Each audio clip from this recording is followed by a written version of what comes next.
안녕하세요. 결혼한 지 이제 막 2년 차에 접어든 30대 주부입니다. 직장을 다니는 평범한 회사원인 남편과는 회사 선배 소개팅으로 만났어요. 남편이나 저나 성격이 웬만한 일은 서로 맞춰주는 편이라 그런지 만나는 동안 그 흔한 말다툼 한번 해본 적이 없네요. 사귄 지 2년쯤 됐을 때 남편에게 프로포즈를 받았고 저 역시 이 사람이란 확신이 있었기에 부부의 연을 맺게 되었습니다. 처음으로 시댁에 인사를 드리러 갔던 날이었어요. 어머님은 물론이고 아주버님과 형님까지 모두 만나게 되었지요. 참고로 아버님은 남편이 고등학교에 들어가고 얼마 지나지 않았을 때 사고로 돌아가셨다 들었습니다. 왜인지는 모르겠지만 어머님은 큰아들인 아주버님과 둘째인 제 남편을 다르게 대하셨어요. 특히나 밥상에서 보여주신 행동은 유치하기 짝이 없었지요. 남편과 제 앞에는 온갖 나물 반찬에 시어 꼬부라진 김치를 들이미시더니 아주버님 앞에는 노릇하게 구워진 생선구이와 갈비를 놓아주셨거든요. 솔직히 그 순간에는 제가 홀대를 받아서 속상한 것보다 남편이 무시를 받는 게 더 화가 나대요. 결혼 준비의 경우 어머님은 처음부터 당신이 살고 계신 집 한 채가 재산의 전부라 못 도와주신다 못을 박으신 상태였기에 기대가 없었습니다. 반면에 저희 부모님은 여유가 있으신 편이었기에 5천을 보태주셨지요. 그 덕분에 저희 둘이 모은 돈 1억 7천에 5천, 그리고 대출까지 받아서 수도권에 있는 작은 아파트를 하나 샀어요.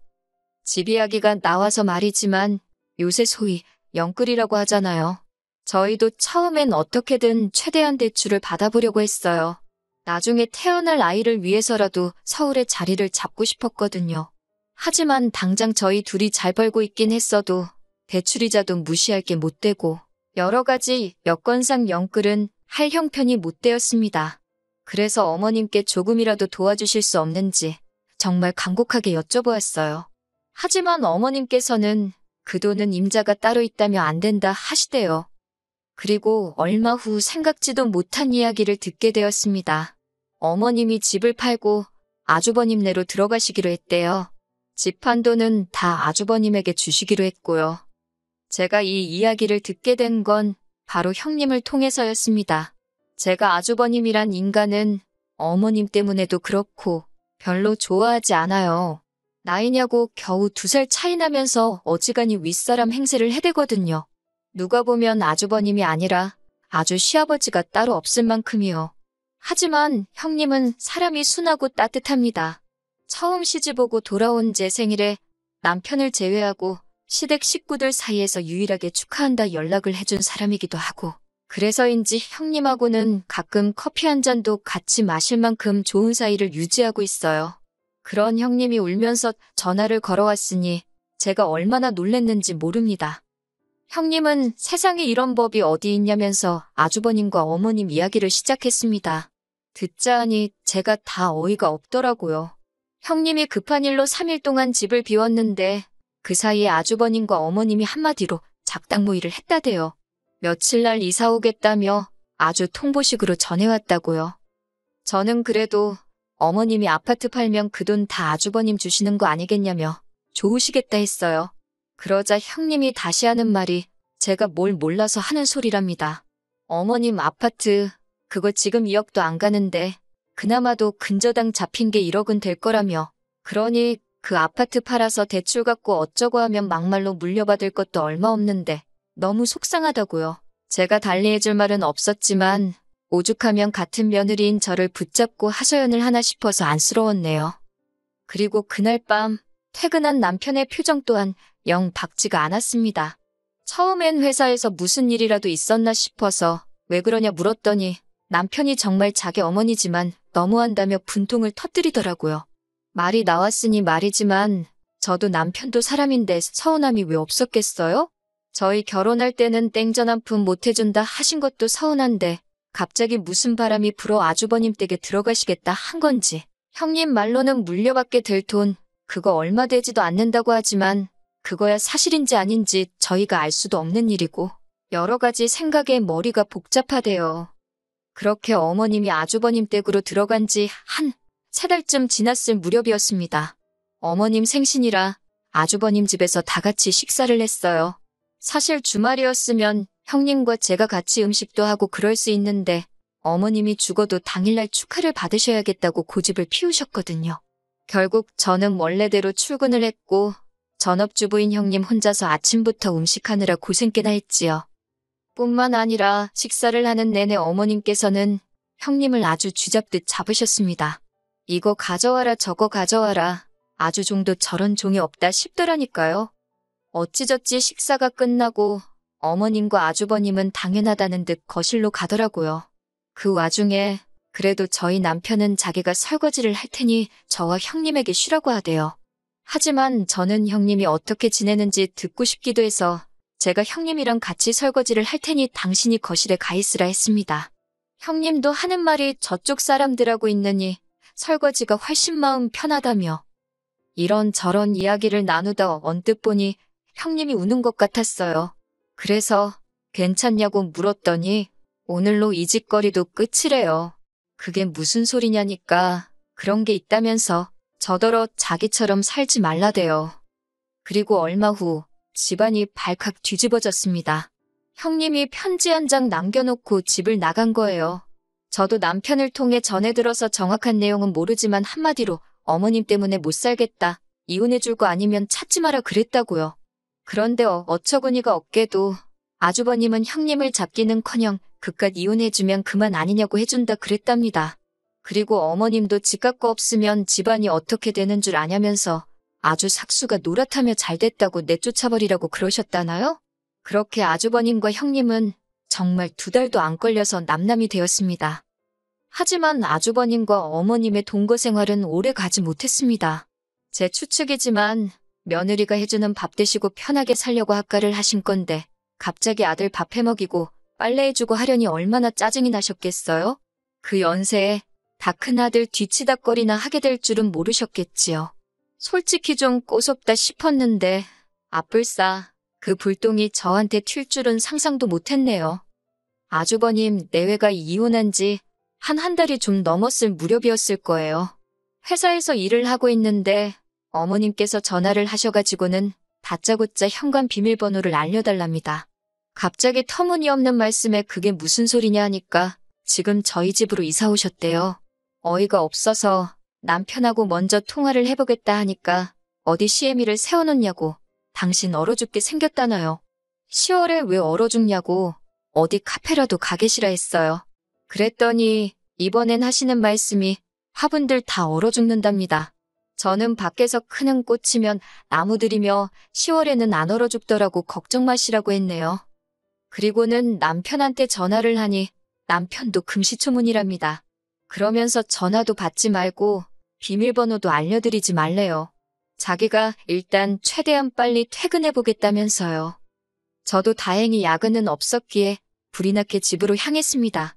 도착하니 현관 앞에서 어머님과 남편이 실랑이를 벌이고 있더라고요. 이게 다 무슨 일이냐 하니까 아주버님이랑 답답해서 못 사시겠다고 집을 나오셨답니다. 그러면서 당신은 이제 집을 팔아서 갈 곳도 없고 저희 집에서 지내셔야겠다고요. 황당했지만 밤중에 어머님을 어디 여관으로 모실 수도 없고 집으로 들어오시라 했지요. 그렇게 결국 아이방으로 쓰기로 했던 작은 방을 일단 내드렸습니다. 30개도 넘는 화분을 가지고 오셨는데 저희는 베란다를 다 확장한 집이었기에 놀 데가 마땅치 않았어요. 어쩔 수 없이 작은 방에 두라 했지요. 어머님은 큰애네 집에 있을 땐 당신이 안방을 썼다며 저희한테도 안방을 내놓으란 식이셨는데 그건 안 된다 했습니다. 그리고는 남편이 당장에 내일이라도 형한테 돌아가시라 하더군요. 저희는 맞벌이라서 음식도 다 사 먹고 청소도 사람 불러서 하고 아무튼 어머니하고는 안 맞는다고요. 하지만 어머님이 저희 말을 들은 척이나 하셨겠어요? 바로 다음 날부터 저희가 출근한 틈을 탓 아주 당신 세상이다 싶으셨는지 온 집안을 휘젓고 다니기 시작하셨지요. 어떻게 알았냐면 친정어머니가 보내주신 반찬이 쓰레기통에 들어가 있질 않나. 제 옷장 속 옷들이 멋대로 뒤섞여 있지를 않나. 심지어 제가 없는 사이에 제 핸드백을 들고 외출을 하셨는지 어머님 방에 제 핸드백이 가 있더라고요. 이와 비슷한 일들이 하루 걸러 반복되었고 그럴 때마다 어머님과 저희 사이에서 큰 소리가 오고 갔어요. 그렇다고 어머님을 강제로 내쫓을 수는 없었으니 어쩔 수 없이 어머님이 외출하신 사이에 안방 문고리를 밖에서도 잠글 수 있는 것으로 바꿔달았습니다. 열쇠는 남편과 제가 각각 하나씩 가지고 있기로 했지요. 참고로 문고리는 기존의 것과 거의 동일한 모델이어서 누가 문을 열려고 해보지 않는 이상 잠겨였는지 아닌지 알 수가 없었고요. 그런데 바로 이튿날 오후 어머님이 전화를 걸어오셨습니다. 격양된 목소리로 안방에 뭐를 숨겨놨길래 문을 잠궈놨냐입니다. 저는 어머님이 들어오시는 게 불편해서 잠궜다고 솔직하게 말씀드렸어요. 그랬더니 이번엔 저더러 무슨 찔리는 짓거리를 하고 다니냐대요. 말려들면 저만 손해니까 집에서 뵙자 하고 전화는 끊었는데 기분은 영 나쁘더라고요. 그리고 그날 밤 정말 처참한 광경을 목격하게 되었습니다. 집에 도착하니 저희 안방 문고리가 처참하게 나가떨어져 있더군요. 어머님 말씀이 당신 화분이 하나 없어졌는데 그게 예뻐서 제가 가져갔다 싶더래요. 그런데 방문이 잠겨 있어서 당신이 망치로 뜯었다는데 어이가 없다 못해 소름이 끼치더라고요. 그리고는 급기야 그러니까 왜 사람 갑갑하게 안방문을 잠그고 다니냐고 소리를 지르셨어요. 어머님의 그 태도가 어찌나 당당한지 모르는 사람이 봤으면 제가 진짜 무슨 큰 잘못이라도 한 줄 알았을 거예요. 그리고 곧이어 퇴근한 남편이 들어왔습니다. 제가 떨어져 나간 안방 문고리를 보여주면서 남편에게 하소연을 하니 어머님이 저더러 웃기는 X라면서 시애미가 안방에서 뭐라도 훔쳐갈까봐 잠궜냐는 식으로 저를 정말 천하의 나쁜 X로 몰아가시더라고요. 그러자 남편이 내가 잠그자고 한 거라며 우리끼리 잘 살고 있는데 갑자기 나타나서는 왜 이 분란을 만드냐고 어머님께 악을 쓰더라고요. 형네 이혼시킨 것도 부족해서 나까지 이혼시켜야 직성이 풀리겠냐고. 그러자 어머님이 남편더러 여자에 환장했냐고 악을 쓰시는데 남편이 어머님을 거의 끌고 나가더라고요. 놀란 제가 뒤쫓아 나가는데 남편이 끌고 나간 어머님을 그대로 차에 태우더니 아주버님네 모셔다 드린다 하대요. 그렇게 좋아하는 큰아들한테 가서 살라고 둘째인 자기는 죽었다 생각하라면서요. 놀란 저도 차에 올라탔습니다. 어머님은 아주버님네로 향하는 내내 저희한테 욕을 하시다가 또 눈물을 쥐어짜내시다가 아주 난리도 이런 난리가 없었습니다. 그런데 저희 남편은 그런 어머님을 보고도 꿈쩍도 안 하더라고요. 아주버님네 도착해서는 차에서 내리지 않고 버티는 어머님을 강제로 들어옮기다시피 했지요. 결국 그렇게 어머님은 다시 아주버님네로 돌아가셨습니다. 집에 도착한 남편이 현관 비밀번호도 바꿔버리더니 내일 사람 불러서 화분도 다 그 집에 보낼 거라며 저더러 더는 마음 쓰지 말랍니다. 이런 꼴을 보게 해서 미안하다며 앞으로 자기는 가족은 없는 셈치고 저 하나만 보고 살 거라며 저한테도 그래달라 하대요. 그리고 며칠 뒤 아주버님한테 연락이 왔습니다.